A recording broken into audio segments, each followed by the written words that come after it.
Le magazine littéraire Épilogue est une présentation de la Librairie du Quartier.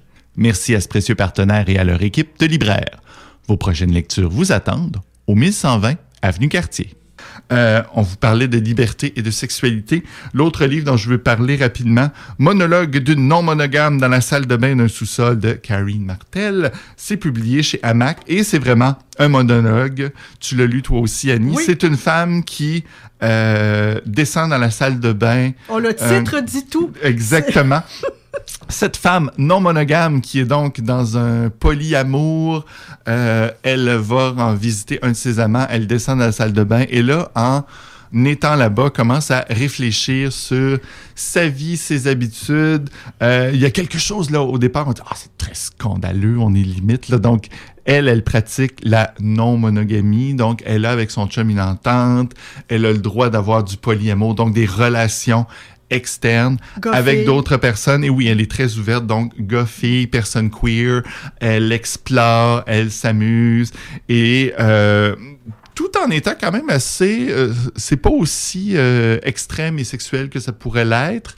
On sent que la place de... Il y a beaucoup de place de réflexion plus qu'au corps, finalement, dans ce livre-là. Absolument. C'est pas quelque chose de 18 ans et plus. On est plus dans la tête. Elle réfléchit. S'aimer soi avant d'aimer quelqu'un d'autre. Ouais, c'est ça. Et donc, elle réfléchit, puis c'est... Qu'est-ce que je cherche là-dedans? Elle nous parle de plusieurs rencontres qu'elle a eues, de plusieurs relations, des relations où elle était bien, des relations qui ont fini par terminer, d'autres qu'elle a commencé, des rencontres qu'elle n'a eues qu'une seule fois, d'autres, ça a été plus vite, plus lent. Elle parle des impacts que ça a eu sur son couple, de la liberté que ça amène, d'exploration qu'elle peut faire à l'extérieur pour amener ça à la maison. On voit qu'elle continue d'aimer son mari, mais elle explore et elle se questionne. Mais là, encore une fois, là-dedans, on a l'impression que c'est une femme très libre, libre de son corps, libre de son temps, sur papier. Mais là, finalement, on se rend compte qu'elle aussi, elle est un peu dans cette dynamique de chercher à faire plaisir. Elle place toujours le plaisir des autres avant le sien. Ça prend beaucoup de place dans sa réflexion. Elle va parler justement des plaisirs qu'elle arrive à donner à d'autres hommes. Et elle, c'est toujours « Ah, moi, c'est correct. Là, je lui ai fait plaisir. C'est ça mon plaisir. » Donc, est-ce qu'elle est elle aussi... Elle n'est pas en contrôle. Elle n'est pas... On la sent pas... Malgré qu'elle se déclare libre, on la sent pas en contrôle de son corps, de sa vie, puis de ses choix. Parce que de la façon dont elle présente, elle est pas entièrement satisfaite. Non. Pas du tout, parce que c'est pas nécessairement ce qu'elle veut. Parce qu'elle se dit, bon, ben là, je suis en polyamour. Bon, ben là, faut que j'essaye. Faut que j'essaye avec un gars, faut que j'essaye avec une fille, j'essaie une nouvelle position, est-ce que je me fais sexy, dominante, dominée, patati patata. Mais c'est toujours pour répondre, comme tu disais tantôt, à des stimuli externes. Elle, qu'est-ce qu'elle veut? C'est ça. Parce que les moments où elle a l'air la plus heureuse, c'est quand elle regarde la télé avec son Paul, puis qu'ils font rien, mais qu'ils font juste des cuddles. C'est pas mal ces moments de satisfaction personnelle. C'est ça. Donc, puis en plus, elle dit je suis souvent comme pas... Elle a l'impression de ne pas être totalement inclus dans la communauté des non-monogames, dans les gens qu'elle fréquente. Elle dit ils sont tous un peu plus extrêmes que nous, puis que moi, puis donc je me sens plus...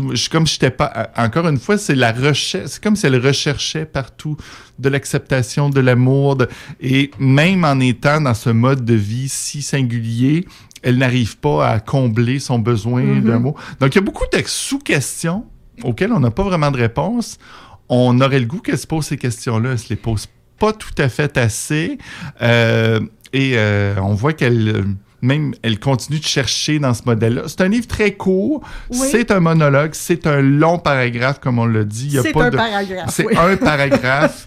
C'est tout dit d'un coup. Donc, il n'y a pas d'espace. Elle change de sujet, elle se répond, elle part ailleurs. Ouais. Et c'est ça, malgré le côté scandaleux de la chose. Un récit qui vient qu'on dit, bon, ben...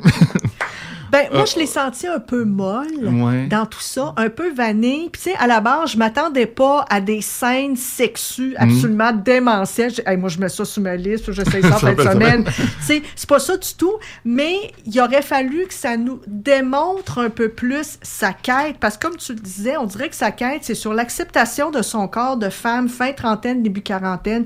Non, t'as pas l'air d'une poulette de 20 ans. Assume. À un moment donné, il faut arriver là dans la vie. Faut s'accepter. Faut s'accepter. Puis, tu sais, tu t'habilles pour que ça soit saillant pour ton corps. Puis, toi, si toi, tu te trouves sexy, les autres vont triper sur toi, là. Tu sais, même si...